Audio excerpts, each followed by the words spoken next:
Vitor, queria começar falando contigo, na verdade, né? Essa foi, vamos dizer assim, a semana, né?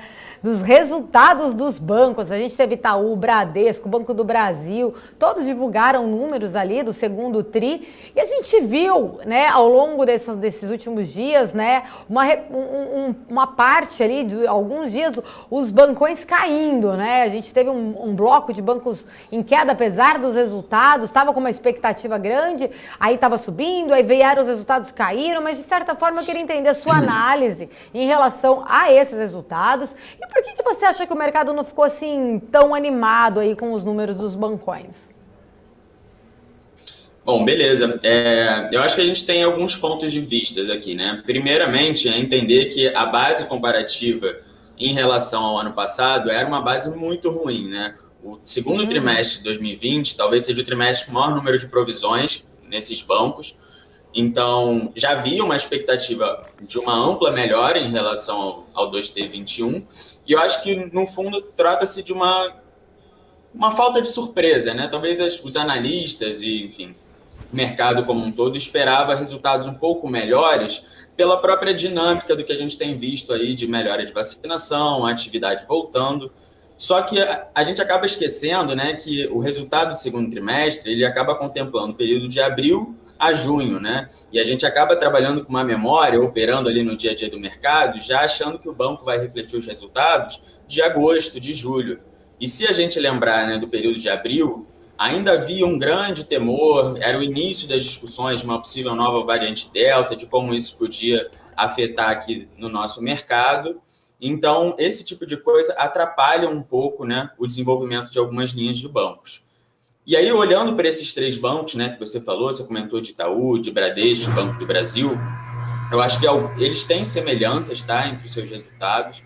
Eu acho que a gente pode até depois entrar mais no detalhe, mas os três apresentaram um bom controle do seu custo de crédito, né? Então, toda essa parte de despesa com PDD, eu acho que foi bem administrada. As taxas de inadimplência seguem baixas nesses três casos. Só que aí, obviamente, né, cada um tem um perfil de carteira de crédito diferente, uma atuação mais voltada para certos nichos. Então, cada um acaba se destacando de alguma forma, né, pela ótica da receita. Só que no todo eu senti que o mercado talvez não tenha ficado tão animado, porque as expectativas já eram muito altas e, de fato, os bancos não apresentaram enormes surpresas, né? Como eu disse, alguns com mais destaques em umas linhas, outros com mais destaques em outras, mas, no fundo, acho que eles demonstraram, sim, bastante controle de despesas.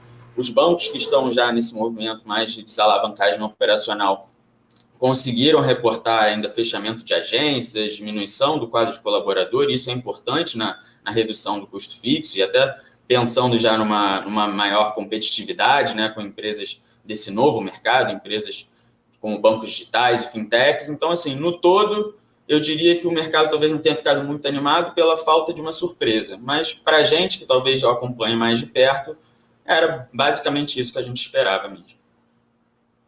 Tocou num ponto aí interessante. Ô, Vitor, você falou das fintechs, dos bancos digitais. Faz muito tempo já que a gente vê que os bancos tradicionais, né, de certa forma, eles acabam performando, na verdade. Assim, não que eles não sejam tão atrativos, mas eles não.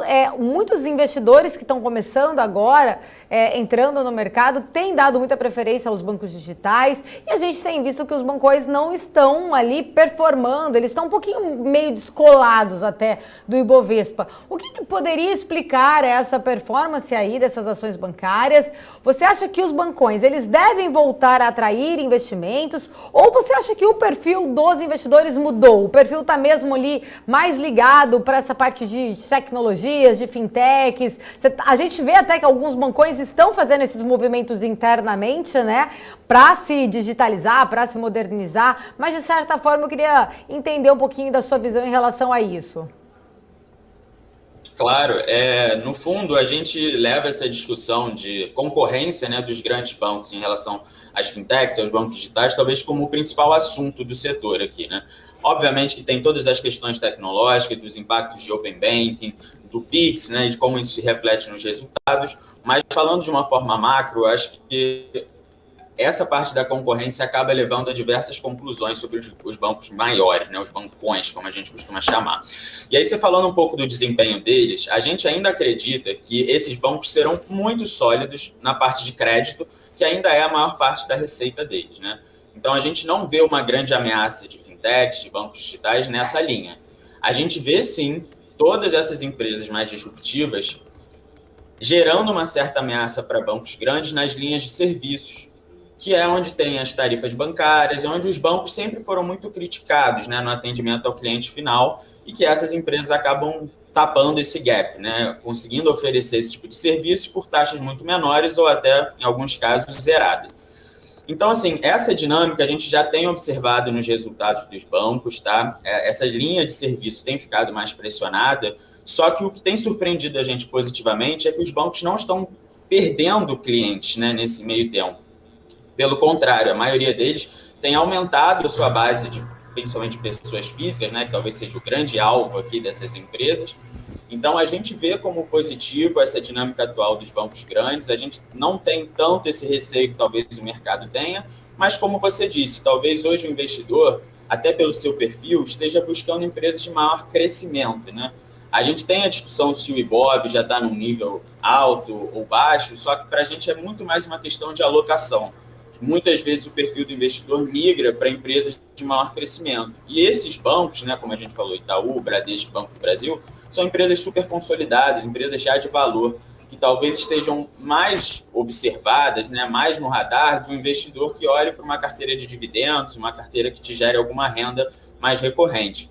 Então, talvez seja só uma questão de, como você disse, de perfil, de alocação, mas que isso, para mim, não deixa de fazer com que os bancos sejam atrativos, até pela sua capacidade de distribuição de dividendos, que para muitos casos seria uma ótima alternativa.